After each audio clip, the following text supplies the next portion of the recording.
Welcome to தின ஒரு தகவல். இன்னைக்கு நம்ம தின ஒரு தகவல்ல குழந்தைங்கள பொதுவாக நம்ம ஸ்விம்மிங் அழைச்சிட்டு போவோம் இல்லையா? ஸோ அந்த நேரத்தில் உங்களுடைய குழந்தை வந்து நீந்திட்டு வெளியில் வந்துட்டாங்க, இருந்தாலும் அவங்களுக்கு எந்த பாதிப்பும் இல்லை அப்படின்னு நீங்கள் நினைக்கலாம். ஆனால் அவங்களுக்கு இருக்கக்கூடிய பாதிப்பு நமக்கு தெரியவே தெரியாது. அந்த மாதிரி ஸ்விம்மிங் முடிச்சுட்டு வரக்கூடிய குழந்தைங்களுக்கு என்ன மாதிரியான பிரச்சனைகள் நமக்கே தெரியாமல் நடக்கும் அப்படின்றத பற்றின நிறைய தகவல்கள் தான் நான் இன்னைக்கு உங்களுக்கு கொடுக்க போகிறேன். ஸோ இந்த தகவல்களை நீங்கள் கேட்டு தெரிஞ்சுக்கிறதுக்கு முன்னாடி இந்த சேனலை இன்னும் யாராவது சப்ஸ்கிரைப் பண்ணாமல் இருந்தீங்கன்னா கண்டிப்பாக சப்ஸ்கிரைப் பண்ணிக்கோங்க. மறக்காமல் பக்கத்தில் வரக்கூடிய அந்த ரெட் கலர் பெல் பட்டனையும் கிளிக் பண்ணிக்கோங்க. அப்போ தான் நாங்கள் கொடுக்கக்கூடிய இந்த மாதிரியான சில நல்ல தகவல்கள் உங்கள் நோட்டிஃபிகேஷனுக்கு உடனுக்குடன் கிடைக்கும்.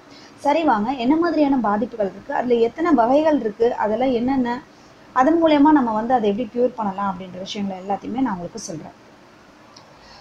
இதில் வந்து 2 வகையான பாதிப்பு இருக்கிறதா சொல்லியிருக்காங்க. ஒன்று வந்து உலர் பாதிப்பு அப்படின்னு சொல்லக்கூடிய ஒன்று, ரெண்டாவது வந்து 2ஆம் நிலை பாதிப்பு அப்படின்னு சொல்லியிருக்காங்க. ஸோ இந்த 2 பாதிப்புமே எப்படி ஏற்படும்னு பார்த்தீங்கன்னா, ஃபஸ்ட்டு ஒன்று வந்து உலர் பாதிப்பு. இந்த உலர் பாதிப்பில் ஒரு குழந்தை வந்து இப்போ நீந்திட்டு இருக்கு, கொஞ்சம் நீரை வந்து என்ன பண்ணும், அது மூக்கு வழியாக உள்ளே உறிஞ்சிடும். ஸோ இதனால என்ன ஆகுனா, அந்த குழந்தைக்கு வந்து குரல் வலை வந்து அடைத்து விடலாம். இது வந்து ஒரு எரிச்சலை ஏற்படுத்தி சுவாச பாதையில் வந்து அடைப்பை வந்து ஏற்படுத்துமா. ஸோ இதனால என்ன ஆகுனா, சுவாசிக்கிறதுக்கு அந்த குழந்தைக்கு ரொம்பவே சிரமமாக இருக்கும். ஸோ நீர்நிலைகளிலேயோ இல்லை வேற ஏதாவது குளங்கள்ல இல்லை கிணறுங்களில் குளிக்கும் போது இந்த மாதிரியான விஷயங்கள் நடக்கிறதுக்கு நிறைய வாய்ப்பு இருக்குது. ஸோ அதை நம்ம கண்டிப்பாக கவனமாக பார்த்துக்கணும்.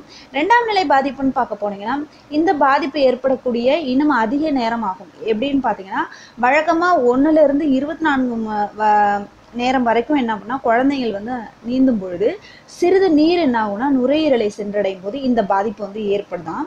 இப்படி உள்நுழையக்கூடிய இந்த நீரில் சிறிய சுவாச பாதைகளை அடைத்து காற்று செல்ல முடியாமல் வந்து தடைப்பட்டுடுமா. ஸோ இதனாலையுமே வந்து அவங்களுக்கு என்ன ஆகும்னா, நுரையீரலில் வந்து நீர் கோத்திக்கிட்டு அவங்களால வந்து அந்த சுவாச பிரச்சனையை வந்து அவங்களால உணர முடியும். இந்த பிரச்சனை என்ன ஆகும்னா, வாயு பரிமாற்ற செயலில் வந்து குறுக்கீடு செய்யுது அப்படின்னு சொல்லியும் கண்டுபிடிச்சிருக்காங்க.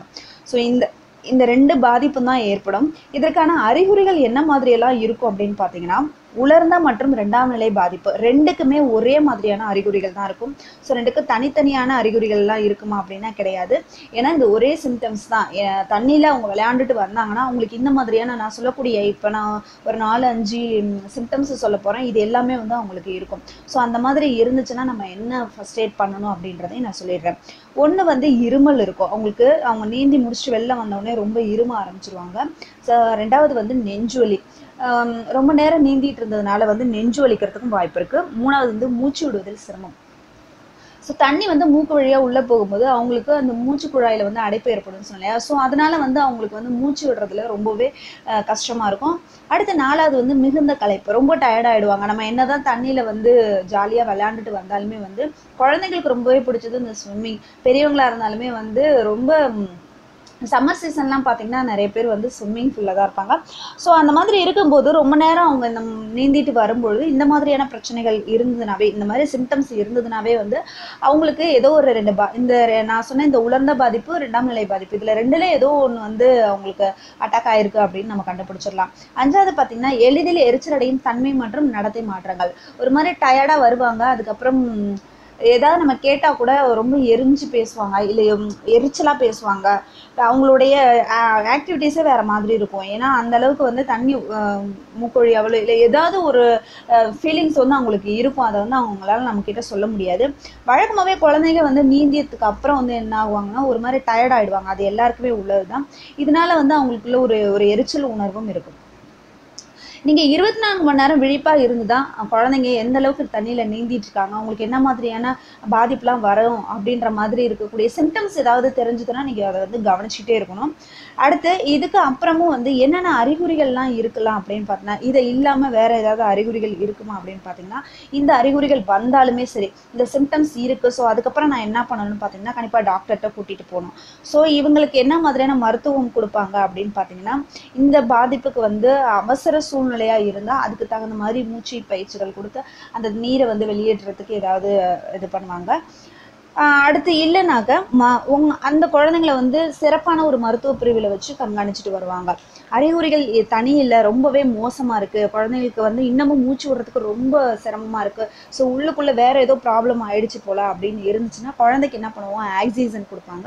அதுக்கப்புறம் 4V திரவங்கள் தேவைப்பட்டுச்சுன்னா அதுவும் கொடுப்பாங்க. அப்படி இல்லையா எக்ஸ்ரே எடுத்து நுரையீரலில் ஏதாவது சுவாச கருவிகள் ஏதாவது பொருத்தணுமா அப்படின்ற மாதிரி ஏதாவது பார்ப்பாங்க. ஸோ இந்த மாதிரி சிம்டம்ஸ் வந்து உங்களுக்கு வந்து ரொம்ப ப்ராப்ளமாக ஆகக்கூடிய அந்த நேரத்தில் தான் இந்த மாதிரி விஷயங்கள்லாம் செய்வாங்க. இந்த பாதிப்பை நம்ம எப்படி தடுக்கலாம் அப்படின்றத பற்றி நான் நிறைய விஷயங்கள் இப்போ சொல்லிடுறேன். ஸோ இந்த பாதிப்பு வராமல், இந்த மாதிரி நடந்ததுக்கு பிறகு இந்த பாதிப்பே வராமல் இருக்கணும், உங்கள் குழந்தைங்க வந்து ஒரு ஸ்விம்மிங் வந்து நல்லா பண்ணிட்டு இருக்காங்க, ஸோ அவங்களுக்கு வந்து இந்த மாதிரி நிறைய டைம் வந்து இந்த ப்ராப்ளம்ஸ் வருது அப்படின்னு நினச்சிங்கன்னா இப்போ சொல்லக்கூடிய இந்த பாதிப்புகள் வராமல் எப்படி தடுக்கலாம் அப்படிங்கிறதையும் நான் சொல்லிடுறேன். ஒன்று வந்து பாத் டப், குளம், நீச்சல் குளம் என இது என்ன வகையான நீர்நிலையாக இருந்தாலும் சரி, உங்களுடைய பார்வையிலிருந்து உங்கள் குழந்தைய வந்து நீங்கள் விட்டு செல்லவே கூடாது. நீங்கள் பக்கத்துலேயே இருந்து கவனிச்சுட்டே இருக்கணும். ரெண்டாவது, குழந்தைய தனியாகவே நீந்த விடக்கூடாது. ஃபஸ்ட் டைம் இல்லை அவன் நல்லா ப்ராக்டிஸ் பண்ணிட்டான், ஸோ அவன் தனியாக நீந்திப்பான் அப்படின்னு நினச்சாலும் கூட நீங்கள் அந்த மாதிரி பண்ணாதீங்க. ஏன்னா ஒரு சில குழந்தைங்களுக்கு அவங்க நீர்நிலைகளில் என்ன மாதிரி தான் ஸ்விம் பண்ணாலுமே சரி, திடீர்னு ஏதாவது ஒன்று நடந்துச்சுன்னா நம்ம பக்கத்தில் இருந்தால் மட்டும்தான் டக்குன்னு அவங்கள தூக்கி அவங்களுக்கு ஏதாவது ஒரு ஃபஸ்ட் எய்ட் கொடுக்க முடியும். இல்லை நம்ம விட்டுட்டு போயிட்டு அவங்களுக்கு ஏதாவது ஒன்று ஆச்சுன்னா அவங்களால அந்த தண்ணியிலேருந்து வெளியில் வர முடியாது. அடுத்து மூணாவது வந்து உயிர் காக்கக்கூடிய சாதனங்கள், ஃபஸ்ட் எய்ட் பாக்ஸ்ன்னு சொல்லுவாங்கள்ல, ஸோ இந்த மாதிரியான வந்து அந்த மாதிரியாக இருக்கக்கூடிய அந்த பகுதியில் மட்டும் இந்த இடத்துலனா சேஃபாக நீந்தலாம், அந்த மாதிரி இருக்கக்கூடிய அந்த இடங்களில் மட்டும் உங்கள் குழந்தைங்களை நீந்துறதுக்கு அனுமதி கொடுங்க. அடுத்து நாலாவது வந்து வீட்டிலேயே நீச்சல் குளம் இருந்துச்சுன்னா கூட குழந்தைகளை தவறி நீரில் விழாமல் தடுக்கக்கூடிய உரிய வேலியெல்லாம் வந்து அமைக்க சொல்லியிருக்காங்க. ஸோ நீங்கள் ஒரு ஸ்டோன் கார்டு மாதிரி போட்டு நீங்கள் ஒரு சுற்றி அதை சுற்றி ஒரு வேலி மாதிரி போட்டுட்டிங்கன்னா கூட உங்கள் குழந்தைங்க வந்து ஸ்விம்மிங் பூலில் விளையாடும் பொழுதோ இல்லை தவறி நீங்கள் இல்லாத டைமில் உள்ளே ஓப்பன் பண்ணிவிட்டு விழ முடியாது இல்லையா, ஸோ அந்த மாதிரி நீங்கள் ஏதாவது பாதுகாப்பு பண்ணி வச்சுக்கலாம். அடுத்து அஞ்சாவது வந்து நீச்சல் குளத்தை சுற்றிலும் உள்ள தரை விரிப்பு வழுக்காதபடி. ஆமாம், நீங்கள் மேட்டு போட்டிருப்பீங்க இல்லையா, ஸோ அந்த மேட்டு வந்து ரொம்ப வழுவழுப்பாக இல்லாத அளவுக்கு நீங்கள் எப்பொழுதுமே க்ளீன் பண்ணிடுங்க. ஸோ தண்ணி வந்து அதிலே படிஞ்சிட்டே இருந்ததுன்னா குழந்தைங்க வேகமாக ஓடி அது ஸ்விம் பண்ண போகணும் அப்படின்னு நினைக்கும் பொழுது அதை வலிக்க விட்டு கீழே விழுந்துருவாங்க. ஸோ அந்த மாதிரிலாம் எதுவும் இல்லாத அளவுக்கு பார்த்துக்கோங்க. அடுத்து ஆறாவது நான் சொல்ல போகிறது, நீச்சல் குளத்திற்கு அருகிலேயே வந்து உயிர் காக்கக்கூடிய அதாவது ஃபஸ்ட் எய்ட் திங்ஸ் ஏதாவது வந்து நம்ம கண்டிப்பாக வச்சுக்கணும். ஏன்னா சடனாக வந்து மூச்சு திணறுது, இல்லை தண்ணி மூக்குக்குள்ளே போயிருச்சு, இல்லை தண்ணி குடிச்சிட்டாங்க அப்படின்னு ஏதாவது ஒரு சில சிம்டம்ஸ் நமக்கு தெரியுது, இல்லை டக்குன்னு நம்ம ஏதாவது ஒரு உதவி பண்ணணும் அப்படிங்கும்போது அது நமக்கு ரொம்ப யூஸ்ஃபுல்லாக இருக்கும். அதுக்காக தான் சொல்கிறேன்.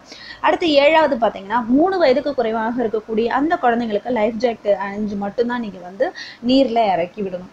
ஸோ 3 வயசு குழந்தை தான், நான் கையிலேயே பிடிச்சிட்டு கூட நான் நீச்சல் கற்றுக் கொடுப்பேன் அப்படின்னு சொன்னாலும் ஓகே, பட் நீங்கள் ரொம்பவே கேர்ஃபுல்லாக வந்து இந்த குழந்தைகளை ஹேண்டில் பண்ணி அதுக்கு தகுந்த மாதிரி சொல்லி கொடுக்கணும். இல்லையா அப்படின்னா நீங்கள் இந்த மாதிரி லைஃப் ஜாக்கெட் ஏதாவது வந்து யூஸ் பண்ணிக்கலாம். அடுத்து 8வது வந்து குழந்தைகள் வந்து அந்த ஸ்விம்மிங் பூலில் படிப்படியாக இறங்க வேண்டும். ஒரு தலையை வந்து முதல்ல நீரில் படும்படி நீங்கள் வந்து குதிக்க விடவே கூடாது. நீங்கள் அந்த மாதிரி வந்து நான் டைவ் அடிக்கிறேன் அப்படின்னு சொல்லிட்டு அவங்க ரொம்பவே ப்ராக்டிஸாக இருந்தாலுமே கூட அந்த இடத்துல வேறு எதுனாச்சும் தண்ணி வந்து கொஞ்சம் ஆழமாக இருக்கா, அந்த இடத்துல போதுமான ஆழம் இருக்கா அவன் டைவ் அடிக்கிறதுக்கு அப்படின்ற மாதிரி அந்த இடத்தெல்லாம் வந்து நீங்கள் சுற்றி கண்காணிச்சிட்டே இருக்கணும். ஏன்னா அந்த இடத்துல ஏதாவது கொஞ்சம் தண்ணி ஆழம் கம்மியாக இருந்து வேகமாக அவங்க குதிக்கும் போது என்ன ஆகும்னா நேரத்தால் போயிட்டு கீழே உள்ள தரையில் படுறதுக்கு வாய்ப்பு இருக்குது. ஸோ இந்த மாதிரியான நிறைய விஷயங்கள், சின்ன சின்ன விஷயங்கள்னால தான் குழந்தைங்களுக்கு பாதிப்பு ஏற்படும். ஸோ அதை எல்லாத்தையுமே வந்து நம்ம கரெக்டாக ஹேண்டில் பண்ணிட்டு வந்தோம்னா குழந்தைங்களுக்கு எந்த பாதிப்பும் வராது.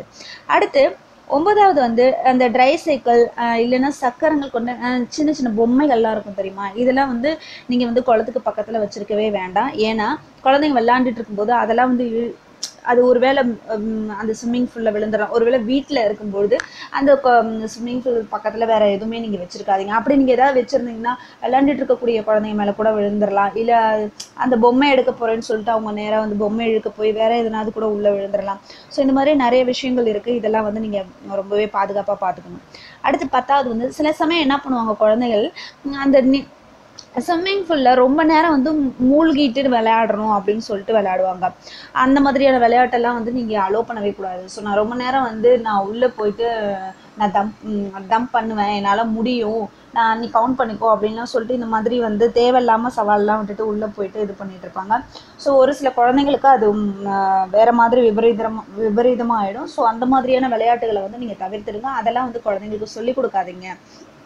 அடுத்து 11 பார்த்தீங்கன்னா, விளையாட்டுக்காக நீரில் மாட்டிக்கொண்டு காப்பாற்றுங்க அப்படின்னு சொல்லி கத்தக்கூடிய செயல்களை ஒருபோதுமே நீங்கள் அனுமதிக்கவே கூடாது. ஒரு சமயம் இப்படி செய்கிறதுனால உண்மையாகவே ஆபத்து ஏற்படும் போது விபரீதமாக போயிடும். அதுதான் உண்மை. ஸோ குழந்தைங்க விளையாட்டுக்கு வந்து ஐயோ நான் தண்ணிக்குள்ளே மாட்டிட்டேன், என்னை காப்பாற்றுங்க காப்பாற்றுங்கன்னு சொல்லி சும்மா கூட விளையாட்டுக்கு கத்துவாங்க. அதுக்கப்புறம் வந்து நம்ம என்ன பண்ணுவோம், ஐயோ ஃபஸ்ட் டைம் நமக்கு தெரியும் ஐயோ மாட்டிட்டான் போல அப்படின்னு சொல்லிட்டு ஓடி போய் பார்ப்போம். அண்ட் வந்து இல்லை நான் சும்மா சொன்னேன் அப்படின்னு சொல்லுவான். ஆனால் ரியலாக ஒரு நாளைக்கு செய்யும்போது நம்ம என்ன பண்ணுவோம், அவன் அப்படி தான் சும்மா சொல்லிட்டு இருப்பான் அப்படின்ற மாதிரி நம்ம நினச்சிட்டு இருப்போம். அதனால வந்து இந்த மாதிரியான தேவையில்லாத விளையாட்டுகள்லாம் விளையாடக்கூடாதுன்னு நீங்கள் தான் சொல்லி வைக்கணும். அது மட்டும் இல்லாமல் குழந்தைங்களை கவனிக்காமல் நீங்கள் விட்டுட்டு போகிறது, இது வந்து குழந்தைக்கு ரொம்ப ஆபத்தாயிடும். ஏன்னா விளையாண்டுட்டு இருக்கக்கூடிய குழந்தை, அதுவும் தண்ணிக்குள்ளே விளையாண்டுட்டு இருக்காங்க. ஸோ நம்ம அந்த இடத்துல இருந்து அவங்க என்ன அவங்க விளையாடுறத ரசிக்கலாம். இல்லையா இப்படி தான் ஸ்விம் பண்ணணும், போகணும், வரணும், நம்ம அதுக்கு தகுந்த மாதிரி ஏதாவது ப்ராக்டிசஸ் கொடுக்கலாம். ஸோ இந்த மாதிரி உங்கள் குழந்தைங்க ஸ்விம் பண்ணுறவங்களா இருந்தாங்கன்னா அவங்களுக்கு இந்த மாதிரியான சிம்டம்ஸ்லாம் இருந்துச்சுன்னா இந்த மாதிரியான பாதிப்புகள்லாம் இருக்கும் அப்படின்றத நீங்கள் கண்டிப்பாக உணர்ந்துக்கணும். அது மட்டும் இல்லாமல் ஒரு நீர்நிலைகளில் விளையாடக்கூடிய குழந்தைங்கள பக்கத்திலே இருந்து கண்டிப்பாக கவனிச்சுக்கணும். அவங்களுடைய சந்தோஷமும் நமக்கு முக்கியம், அவர்களுடைய பாதுகாப்பும் நமக்கு முக்கியம். ஸோ இந்த மாதிரி ஏதாவது உங்கள் வீட்டு குழந்தைங்க ஸ்விம் பண்ணுறாங்க அப்படின்னா கண்டிப்பாக இந்த தகவல்களை கேட்டு தெரிஞ்சுக்கோங்க. நான் சொன்ன இந்த தகவல் உங்களுக்கு பிடிச்சிருந்ததுன்னா கண்டிப்பாக லைக் பண்ணுங்கள். உங்கள் ஃப்ரெண்ட்ஸுங்க எல்லாருக்குமே ஷேர் பண்ணுங்கள். தேங்க்யூ.